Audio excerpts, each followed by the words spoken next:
everybody? I'm your boy, the Ford Train Express. I'm here with NFP. We are here today with a very special guest who we are waiting on right now. When he shows up, we will get him on in. So, how are you doing there, NFP?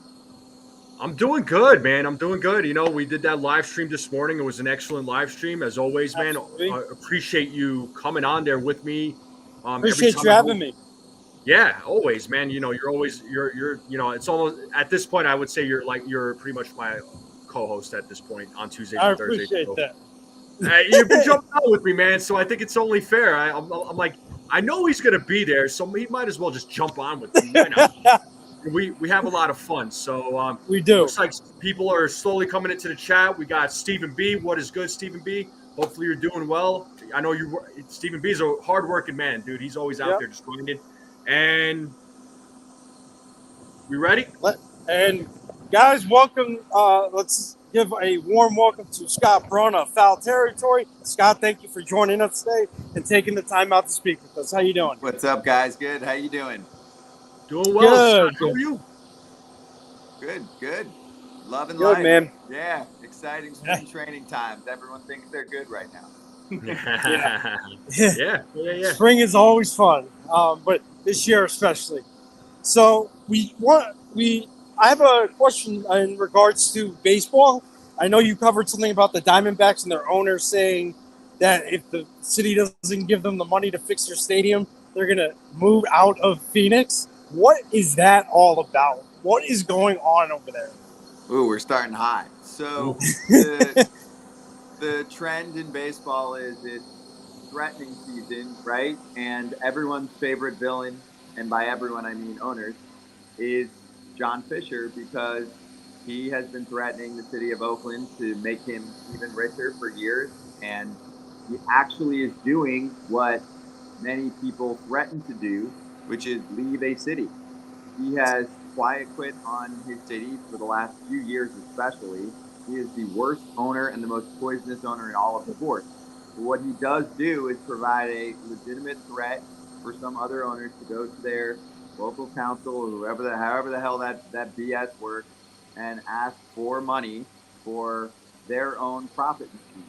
So what you saw with the Arizona situation was a team coming off a World Series, ballpark that does need some freshening up compared to many others. That's fair.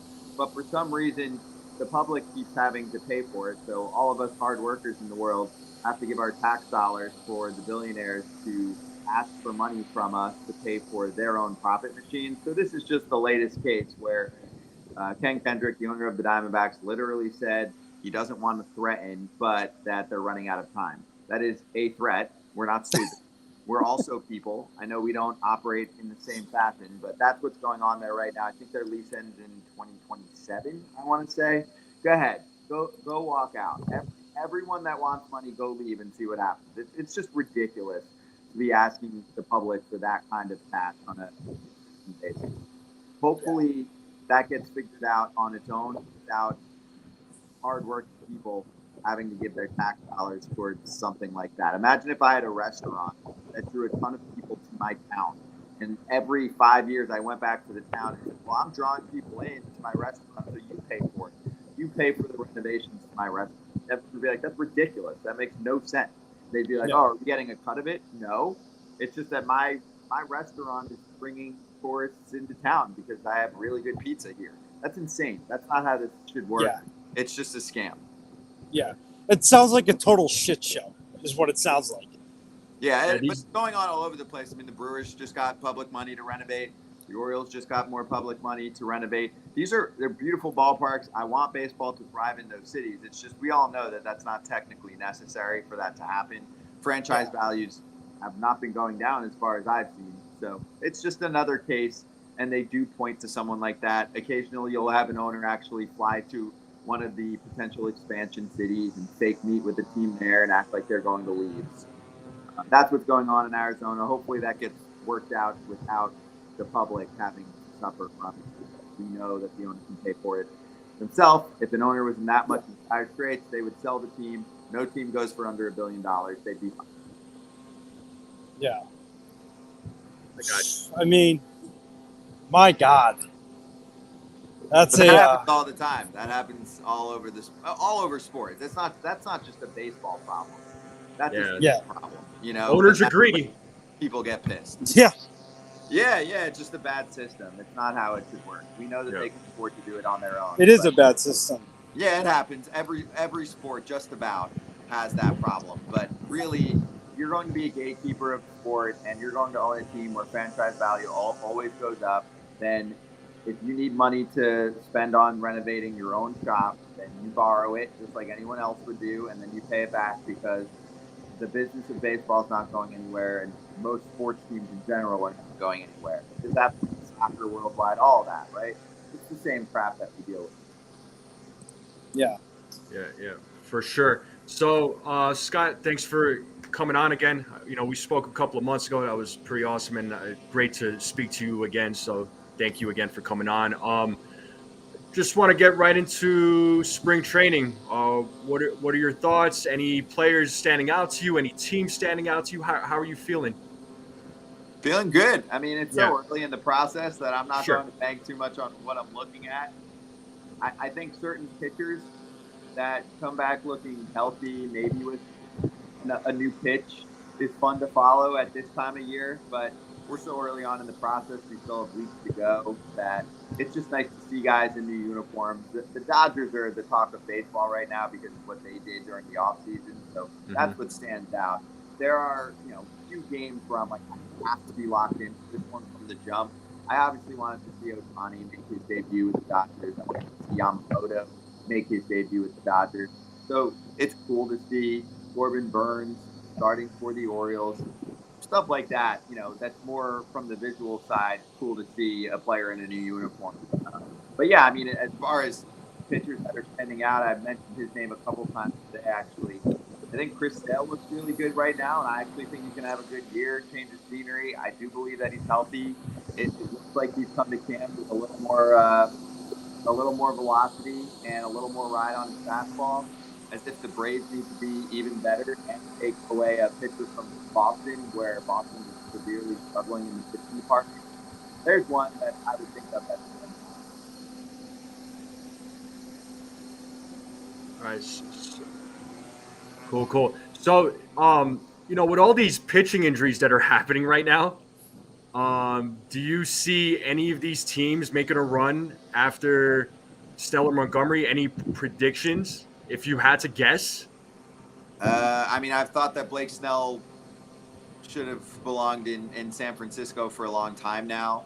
They came out a month ago and said that they were done. Maybe it was like 2.5 weeks ago, and said that they were done. Because Barnes, the president of the team, said that they had 3.5 months to figure things out, and then they signed Mike Chapman. So they weren't done. That's not true. And this time around, they said they're done again. I hope that they're not, because I think the Giants could be a really dangerous team if they had one more starting pitcher, because I like what they've done with the position players. They have a few guys coming up, young up and coming, like a Marco Luciano at shortstop, Luis Montes in the outfield. They signed Chapman, which I thought was a great move. Lee holding down center field. They did a lot.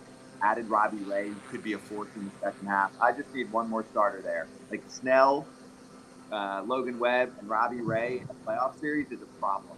I think that's where he belongs. If I'm the Giants, they're not close to any luxury tax, significant penalties. They should be spending there. They've kind of held pat for a few years. This is the time for them to strike. For Jordan Montgomery, Texas made sense for a long time, but it doesn't look like they're budging too much on those Browns. So I'll go Chicago. I don't think the Cubs got that much better. They brought back Bellinger, who was their best player. Great, because he was a free agent. But other than that, they haven't done a ton with their position player depth. And then on the starting pitching side, they added Tota Imanaga, who is, I would say, the most highly debated pitcher in baseball right now. I've spoken to some people that think that he's a number 2 starter. I've spoken to some people that don't even think he is going to stay in the rotation for them. It is that much variance with pitchers like this coming over from Japan. So we'll see what happens with him. But Marcus Stroman was a force for the Cubs in the first half of the season last year. They don't have him. Hector Neris was a nice sign for the bullpen. But for me right now, I'm not looking at the Cubs roster going, oh, this team's going to just fly through the NL Central. They should be in a position to do that. Adding someone like Montgomery for more rotation depth and really a guy that can be towards the top of the rotation, seen him as a proven playoff starter. He's a freaking stud in the postseason, and he's a guy that's been very durable in the league. I think that would be a good fit for him. But there are a lot more teams that are going to come into the mix now because the pricing's coming down. That's what's happening. Yeah. You get Boris holding out with his clients. Both of them didn't touch $100 million in guaranteed money, so I think there's teams calling right now seeing if they can get in on the fun on a discount. Yeah, So I'm just go for me. So that leads me to my next question. What do you think of this whole circus that Scott Boras has started with holding out on, taking offers, and now some might say that because we're about 23 days away from the season starting, with Snell and Montgomery still unsigned, how that affects them. What do you think of that whole situation? Well, I think he's done that many years in the past, and it often works. So I'm not going to just stand up and defend every move that Scott makes, but I will say this, probably batting about 850 in terms of the free agents that he takes to the market and turns into massive, massive deals. He's got a perfect storm this year. He's just losing. He's losing this year against some teams that usually spend, like the Cubs and the Red Sox, who have decided to either stay on the sidelines or be a lot more tempered with how they usually go about the free agent market. So I think he just ran into a storm. The Mets are kind of sitting out in the top of the market this offseason. The Yankees did their damage with Soto and have been pretty chill besides that. So it's just a down market. And every year there is an excuse du jour. This year it's the TV money for certain regional networks, even though that all got figured out for this coming season. So he just didn't have as many suitors, right? The Phillies kind of kept their guys. They paid their Nola and Wheeler deals now with the extension for Zach. So I think it has more to do with that. And make no doubt about it, there's going to be a number of teams that we make fun of this year and say, I can't believe they weren't more aggressive this past offseason and didn't throw 100 at someone like one of those 4 free agents. Yeah. Yeah, I'm just absolutely surprised that, these 2 pitchers and Blake Snell and Jordan Montgomery are still free agents. I mean, you would think they would have been signed by now. They would be with whichever team signs them, and they would have been, in spring training. But, here we are 3 weeks out, and, two of your top free agents are still not signed. It just amazes me. I don't know. From a fan perspective, it just doesn't make a lot of sense. I can't fathom the idea of them still being free agents, and can't fathom the idea of them not having a home, especially Montgomery, who pitched so well in the postseason, as we saw. It's just so surprising. Every team wants them. It's just a matter of pricing. That's all. The standoffs and the stare downs are just more annoying these days. Yeah. They just don't feel the same sense of urgency. There is a sense of urgency issue in our game right now, where there are a number of owners that are like, give it a shot, but we're not going to go all out, right? We're not going to build a team like the Dodgers have or the Braves have, because it might not work out for us, and we see a team like the Diamondbacks sneak into the playoffs. They're all selling themselves on that same narrative. So when you have a lack of urgency, then you have a stare down, because Scott's going on the other side and saying, hey, I'm going to wait this out until I get a price that's similar to what I think. He lost a couple battles just now. For someone like Bellinger, if he has another standout season like he did last year, he'll probably go to the market and do really well. He's on the younger side. Chapman's a little bit different, but next time he goes to the market, he's 31 or 32. So both of those guys are going to get signed probably within the week or so, because now just at the point where they'll start this outing at the beginning of the year. You're just not going to be ready in time. I mean, spring training is this long for pitchers. They are, I'm sure, working out at the board facility and getting themselves ready to go. But that's what you'll run into with these two. They're going to end up with teams. It's not like nobody wants them. Everybody wants them. They just all want to get a discount. 2 lucky teams are going to get the right discount. Yeah. So absolutely. We'd like to welcome Jason of 161 Rev. Jason, welcome to the show. Thank you for joining us. Hey, Scott. What's up, Jason? How you doing, man? Good. How you been? Pretty good, man. Pretty good. How's where are you at spring training now?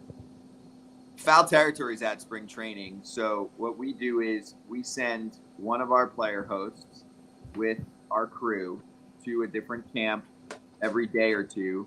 And we're in Florida right now. So we just did Mets camp. We spoke to basically every Mets player on the show during FT Live today at 11. We had Pete Alonso and Francisco Lindor and Brandon Nimmo and on, right?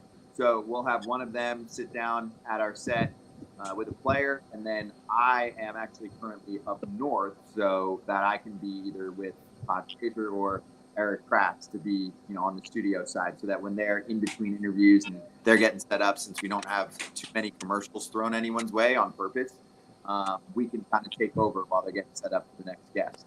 So I'm doing the reverse commute right now, where everyone wants to be in Florida watching spring training, enjoying the sunshine. I'm away from hometown just for a little bit. I'll be back in the Florida area in a week or so. All right, man. Well, speaking of the Mets, I mean, do you think they're going to bring back Alonso, in all honesty? I do. I think they will. I think it'll be like a Judge situation. I think as long as he's healthy, he'll have a 48-homer season, and he'll be a monster for them. And like Steve Cohen said, I hope he makes it difficult for me and he costs more and we go to free agency and I end up signing him back. I think David might not be as interested in Pete Alonso. I think if you look at his history, he's done some shorter-term deals with first basemen and probably feels like it's a position that can rotate a little bit more with turnover. I disagree. I think Pete Alonso is their big franchise player along with Lindor. I think he will age fine, especially in the power department. Is he going to be amazing when he's 39? No, he's probably going to be retired. But, I mean, I think for a 5-6 year deal at a pretty large annual average annual value in like the Freddie Freeman-ish kind of range, that's where Pete will end up. And just like Judge, he'll test the waters, and I think he'll go back. You wouldn't be surprised if that doesn't happen. Also, who knows? The Mets might be out of it in the first half. They trade him. Things usually end up differently once you're traded and you hit the free agent market. So we'll see. I just think the Mets could be the highest bidder to bring him back. It's tough. You guys know this. When you're watching players in New York, so many of them end up here and they disappoint, or they're big prospects until they're not.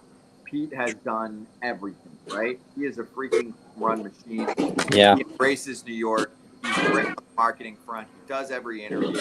He's one of the better first basemen in the league, and he's a bopper. So I think they need to figure out ways to keep him. It's been weird that they didn't offer him an extension a while back, but oh well. We've hit this point. We're going to let him test free agency. Who knows what's gone on behind the scenes? For all we know, he's rep by Boris. They've had a talk or two. He's floated out like a $200+ million contract, and the Mets have been like, dude, go to free agency. You'll feel that once he's good. We'll settle at that in November. Yeah, and just to compliment this, do you honestly see them having a shot at signing Juan Soto? I see them at having a shot at signing anyone they want because their owner doesn't give a crap about all of the restrictions that are placed against him in the sport. But I don't think he ends up there. I do not. I think that if they want him, they certainly can outbid people. The Mets are capable of doing that. I think the Mets are, have shown even more of a willingness to spend than the Yankees recently, right? The Yankees have a better team this year. There's no doubt about that. And I think Soto genuinely wants to have an MVP level season and then sign a massive deal with the Yankees. I think he's wanted to be a Yankee. Robinson Cano is his favorite player. He's going to love being part of this organization. He's going to love having Aaron Judge hitting right behind him. I mean, he's on the Hall of Fame path anyway, but he could be a legend in New York if he brings him a World Series title or two. He puts those kind of stats together. So I think this is where he's going to want to end up, but we'll see. I mean, money's going to be the factor here. If it's close, then maybe he ends up with the Yanks. But if some other team swoops in and offers him way more money, then he probably will end up there. I mean, he's been waiting to get to the free agent market for a long time, and he reportedly put down $440 million from the Nationals. So he's going to be at a starting price close to $500 million if he's MVP level this year. Yeah, and it's a good point. I mean, honestly, I see him getting close to 590, 600 at the rate that he's going at. He's 5 years younger than Ohtani. I mean, he's putting up numbers like you wouldn't believe. I actually got a chance to see him play live, and he was such a spectacle to see. I mean, so fun to watch. So yeah, I think he's probably going to end up getting something close to 600 for higher AAV for less years, possibly. Yeah, and Scott Braun is going to ask for 700 now that it's out there. I'm not sure he's going to get it, but he's going to ask for it. No. Yeah, I've had to do this on certain shows. So massive difference between present day value and future value. Shohei Ohtani signed for $440 million. He did not sign for $700 million. It's a deferred contract. You have to look at the present day value of the deal. Mm-hmm. That's a glamour number. It is not the actual number. So he's not going to make 700. Is that what you're saying? Shohei Ohtani? Mm-hmm. Yeah, in dollars over the life of the deal, but that's not how finances work. It's like reversing a mortgage, right? Like you pay down on a mortgage now, and then the life of what you paid for a house with the loan with percentages, obviously. Like if you get a house that's 500 G's, right? And depending on what kind of mortgage rate you get, over time you're paying like 800 G's. That's because money goes up, right? There's interest on the principal. Yeah, so without making this a whole math problem, all fans should really care about is $440 million, because the Dodgers are not spending $700 actual million on Shohei Ohtani right this second. They have to invest that money. That money will go up, and the actual price of Shohei Ohtani is in the mid 400s range. So we've never had a contract even get to $500 million. Interesting. Yeah, so make sure you keep that in mind. Interesting. We went over that a lot when it first happened, but that is like a massive misconception. Deferred money is completely different. Shohei Ohtani is not getting significant dollars for a decade from now, where money will always, for the most part, go up, right? And so the Dodgers have to literally take that money and invest it and watch it grow on its own. And actually, the Dodgers are a group that's run by, what is it, Guggenheim, which is actually like an investment group. So for them, I mean, they might make even more back on that investment. It's a great deal for the Dodgers. I thought that Shohei Ohtani was going to get more money, more present day money. It was his idea to do that. He's making $2 million this year. $2 million for the Dodgers, the best player in the sport. And obviously this year he's not pitching, but next year, guess how much money he's making? $2 million. $2 million. He's freaking rich as hell. He's a simple guy. I think he's making about $50 million this year in endorsements, and that's part of why it's no big deal for him. But it was his idea to say, hey, let's push a lot of this money back. I'll be out of California by then, so I won't pay the same taxes on it. And I just want you to spend as much as you can on the current team, because I've been suffering in Anaheim playing for a bad team. I haven't even been yet. So when you add it all, that's what the feeling looks like. And the next 10 years, when he's not playing, he's not employed by the state of California, so he's not subject to the taxation, because he'll likely be back in Japan. Yeah, and actually, California is working on a law. Apparently, I read one article that would be able to combat this, because he's beating the system a little bit, right?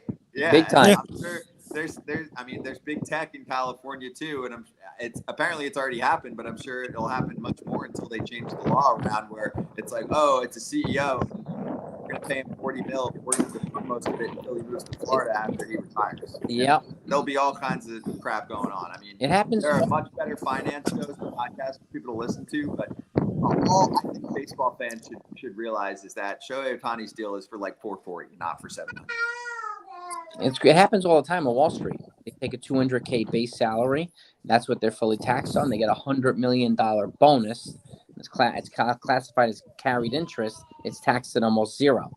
That's how they skirt the system.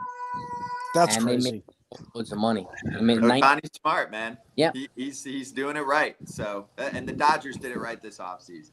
They didn't stop on the pitching front. They brought in high upside pitchers like Tyler Glasnow and obviously Yoshi Yamamoto.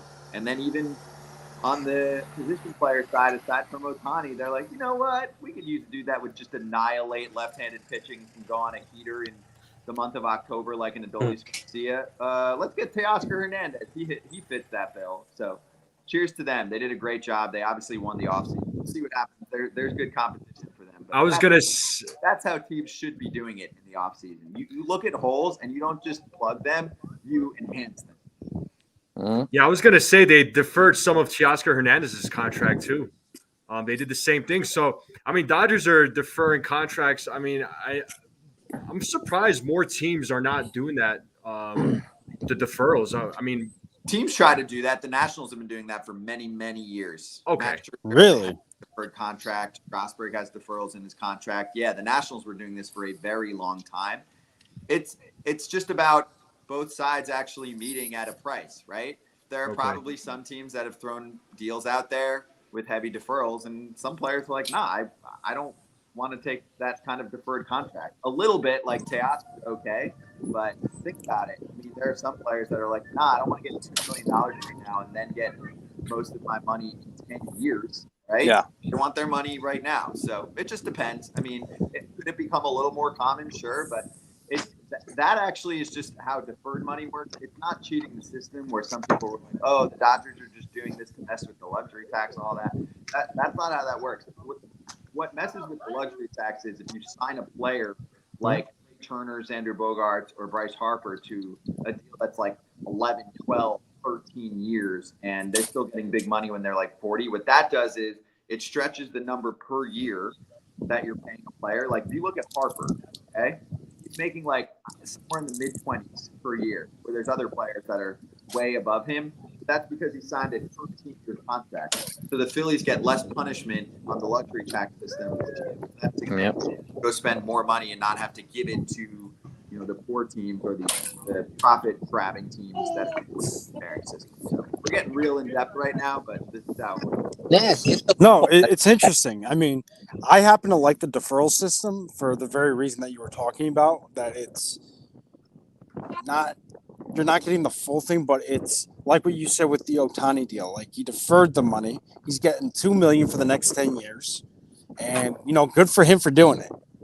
Good on him do for, it because for he's doing so it. ripped off the field, right? Like if we're baseball player money sometimes is such a funny thing. So never blame the players. The owners are richer, so always keep that in mind. But if we use an example of somebody who is not living paycheck to paycheck but close enough, and they're making $40,000 a year and they have bills to pay, if I went to them and said, hey, listen, I will pay you $100,000 a year starting 10 years from now, but because of that, I'm only going to give you 5 G's a year right now, the person would say, hell no, I can't do that. I got to pay my bills. Like, that doesn't make sense. I'd rather get the full money right now. Give me my 40. Even if I have 10 extra per year, I'll invest that, and I should be able to get it back if I do it smart, right? Even if I'm being safe. So it's just case by case. That's all. Every player has a different situation. Some of them are really good at saving up money, or they're signing bonuses and have less mouths to feed with kids and other family members, right? And others are like, yo, I need all the money right now. I don't want to deal with all the deferral BS. And that makes sense. So, man, we went from baseball to a math lesson. I love it. But even Jerry Reinsdorf said this recently, because we started our conversation, Jason, with the Diamondbacks owner who's trying to ask the city for money, and Jerry Reinsdorf's trying to get a new ballpark, White Sox, and the ballpark is beautiful, but he wants like $1 billion, and he was like, well, we can't keep up with these payrolls now with players getting $700 million. I'm like, no one got $700 million. Plus, you've never even spent $100 million on a player. This is so fake, and it's billionaires trying to outsmart the public. But the public's not buying into it. Man. They're loaded with money. They shouldn't buy into it. It's a very solution whenever anybody complains like that. Sell your team. If you're so broke, sell your team, and you will instantly make over $1 billion. How amazing would that be to solve anyone's problems? Oh, it'd be incredible. It's logical. That's the problem. Team is not a privilege. So treat the team like a toy for the community, and that's what it should be. It's something that the community can gather around. I get sick of like the profit machine that some of these owners turn it into. This is supposed to be fun. There's plenty of other things you can do to kind of thrive financially, right? There you can invest in real estate and waste management and all of that. I just don't understand why anybody would want to make themselves a villain over a sports team. Like, you should be owning a sports team because you're a huge sports fan and you want to connect with your community and you want them to thrive and be happy. Like, that's what sports brings. It's an escape. So some people do that exceptionally well. John Middleton of the Philadelphia Phillies is a superstar owner. He goes into camp, and he's like, he's like, I'm freaking pissed. I can't believe we didn't win, right? We're going to lock these guys down. So we've got our team intact. They tried to rebuild. Their GM did not do a good job. Not talking about Dombrowski. The last one, Matt Klentek, didn't actually get them that many good prospects during their rebuild. So the owner said, you know what, screw it. Let's just go heavy in the free agent market. Schwarber, come on down. Trey Turner, come on down. Wheeler, come on down. Now we extend him. Kyle Schwarber, come on down. Nick Castellanos, come on down. Those are all acquisitions. And look, they haven't won the Harper, World Series same yet. thing. Right, Harper. So they haven't won a World Series yet, but Philly baseball is buzzing right now. And they've been one of the best teams in the sport the last few years. They're not afraid to invest in their product. Yeah, and I was expecting the – oh, sorry. They're not afraid to do it. Dave Dombrowski's as bold as it gets. He's not afraid to make bold moves. Even if they work, they don't work. He's not afraid to make bold moves. That's the type of GM you want, right? I'm late on another pod. Exactly. So I got one more because then they're buzzing me right now. I lined up 4 in a row today. Nice, dude. Oh, man. I was just surprised. I'm expecting like a team like the Phillies to make some sort of surprise signing with either like a Jordan Montgomery or Blake Snell. I mean, it may not happen, but they haven't done too many moves this offseason. Like they re-signed Aaron Nola, they extended Zach Wheeler. I mean, I'm just expecting them to pull off a surprise, like being that dark horse. Yeah, we always do, but they don't have that many holes to fill right now. Like you look at their position player setup, it's pretty damn good. It's full of stars. They added Whit Merrifield, who I think is going to be able to fill in everywhere. And then rotation-wise, I think Christopher Sanchez is going to have a good year towards the back end for them. They have their top guys. So, yeah, sure, they could add a starter. They could also do that at the deadline. So I don't fault them too much just because they've been so aggressive, and they don't have that much that you look at right now and say, wow, that spot on the team is a mess. Like, go around the diamond, go through the rotation, go through the bullpen. Dave Dombrowski's done a bang-up job. So if they have problems, they'll be because of injuries, which you can't predict, and then they'll fix those problems if they need to at the deadline. Yeah, no doubt. No doubt. So last quick question for you, Scott, before we let you go. What team or teams are you most excited to watch this season? I keep bringing up the Reds on a lot of the shows I'm doing. I can't wait to watch Cincinnati. I love their young talent. Ellie De La Cruz is probably my favorite young player in the game, my favorite rookie from last year. I know he kind of struggled down the stretch last season as the league adjusted to him. I'm pretty sure he'll adjust back. Matt McClain's one of the most solid, consistent rookies I've seen in a while. I think he'll be great for them. I like the moves they made in the offseason, like a Nick Martinez, Emilio Pagan. Candelario gives them more depth. So I think Hunter Green takes another step. If he's healthy, he's trying to add a pitch or two. A healthy Nick Lodolo, Andrew Abbott. There's just a lot of really good names. They're all super young. So I think the Reds are going to win the NL Central this year. That's the team I'm most excited to watch that I think is going to stand out that did not make the playoffs last year. Not saying they're going to win a World Series, but you're going to see a step from a team that 2 years ago had a disaster start. They were like 2-20 to start the season, and everyone's like, man, the Reds are a mess. It's going to take a lot. But nope. They did an incredible job drafting and developing, and then they spent a little this offseason. Hopefully they go a little harder at the trade deadline when they need to plug a hole. But that's a team that stands out for me. I've got a few others, but that's the one that I'm really watching. A division that's just mid. The NL Central's okay, and they can really thrive there. Yeah, and I have one last question for you there, Scott, before you log off. There's been talks of maybe adding new teams. Do you envision which cities do you see adding a new baseball team? I mean, if you had to guess. Nashville's a lock. They're definitely getting a team. Yeah. Obviously, you have the Vegas situation with Oakland, if you want to call that them getting a new team. Really an old team with the worst owner in sports. So I feel bad for Vegas. They deserve to get their own team, and they need a team that'll thrive. If we're going to a city like that, you really have to impress to that crowd. So I feel bad for them that John Fisher is going to be going over to Vegas if that actually happens. But Nashville's a lock. And then there's like 10 teams in the mix. So, 10 cities in the mix. So it's hard for me to predict right now. Sure. The North Carolina area could definitely field another team, but it's probably too close to Nashville. They're not going to put two there. They'll probably do one East and one West. I know Salt Lake City's really pushing hard to try and get a team. It's a pretty small market. Portland's a pretty big market. I don't know if they end up getting a team though. So there are a lot of a lot of other cities. Montreal's trying to get a team again. So Nashville's my lock. The other one, there are other people that wrote articles recently that are way smarter on the city breakdown, so I'll leave it to them. But if Nashville doesn't get the first expansion team, I would be shocked, floored. Right. They are primed to get one right now. Yeah, Nashville just makes a lot of sense just because there's a lot of, it's a very lively city. A lot of people are moving there. It's a lot of fun. There's so much to do, and I think baseball, bringing a baseball team there would do that city very well, and it would just it would just get more tourists at that point too, and you get those fans that live in Nashville or live close to Nashville to go to those games. So I feel like Nashville just makes a lot of sense. So that's how I see it, and I know other states have been talked about too, but Nashville has to be a lock. I am in agreement with you on that one. I agree with that 100%. Yep. Anyways, what's the name will make it official? Taylor Swift. She's from there. She'll make it official. Yeah, she'll do it. But anyway, Scott, thank you for taking the time to join us today. We really appreciate it. This was awesome. Anytime you want to come on, you know how to get a hold of me. Absolutely. No, we'll definitely set it up again. Yeah, absolutely. Good to see you all again. You too. Cheers to you, and happy spring training and almost baseball season. You too. Absolutely. Thank you again, Scott. Thank you so much. Scott. Everyone. See ya. Peace. Bye. So I hope you guys enjoyed that. That was a lot of fun. We had Jason on, we had Scott on, but this is going to wrap it up for us. This is the last stop on this train. Thank you all so much for joining us. And I hope you had a blast doing this. This was a lot of fun. And you know what?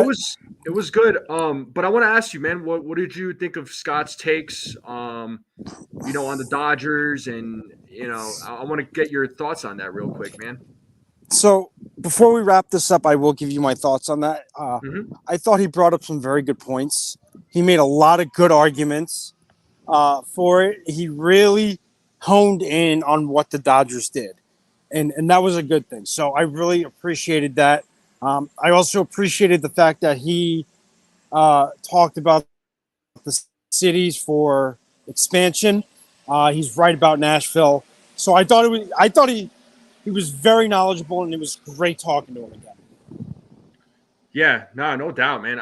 Like I said, it's always great to talk to folks that have been involved in the industry, in the sport for a very long time. So, it's good to get that knowledge. Like, he doesn't, it's, guys like Scott Braun, right? Like, they're not going to necessarily have all the answers, but they have an idea. They could give us a prediction. They could give us a guess better than other folks can. So it's like, I just remember the last time I spoke to Scott when he was on here, it was the same thing.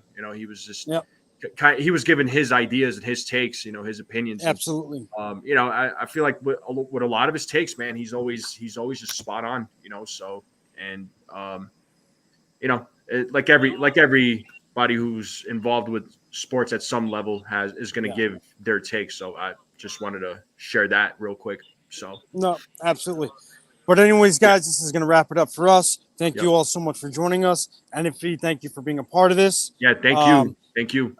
Until next time, guys, have a great rest of your night. Everybody in the chat, go ahead. No, I was just going to say thanks to everybody in the chat. Thanks for everybody who tuned in. Hopefully you all had a lot of fun, learned something.